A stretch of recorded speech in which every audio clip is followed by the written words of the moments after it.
अस्सलाम वालेकुम, मैं हूं अफरान यूसुफ।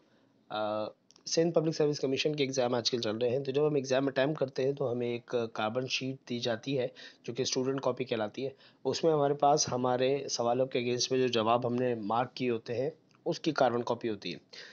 तो हम किस तरह से चेक कर सकते हैं कि हमने जो है वो ठीक जवाब लगाए हैं या नहीं, या वो कौन सा जवाब है जिस पर हमारी नेगेटिव मार्किंग होगी। क्योंकि इस बार जो एग्ज़ाम हुआ था उसमें कंप्यूटर साइंस के एग्ज़ाम में 50 सवाल थे और टोटल 100 नंबर का एग्ज़ाम था। तो जिसकी वजह से हर क्वेश्चन के हर सही जवाब देने पर आपको 2 मार्क्स मिल रहे थे और गलत जवाब देने पे 0.5 की नेगेटिव मार्किंग हो रही थी। तो आइए देखते हैं कि किस तरह से हम इसको जान सकते हैं कि हमारा रिजल्ट ठीक है या नहीं।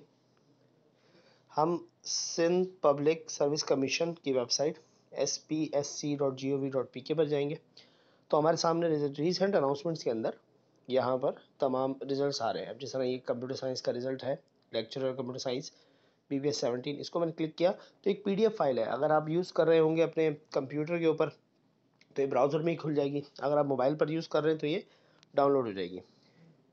मैंने इसको खोला, सॉरी, ये फाइल जो मेरे पास डाउनलोड हुई है इसको मैंने ओपन किया और डॉक्यूमेंट व्यूअर के अंदर देखिए, आप पेपर टाइप आपके पास लिखा होता है आपकी शीट के ऊपर कि आपने पेपर टाइप कौन सा दिया है, paper type A, B, C या D।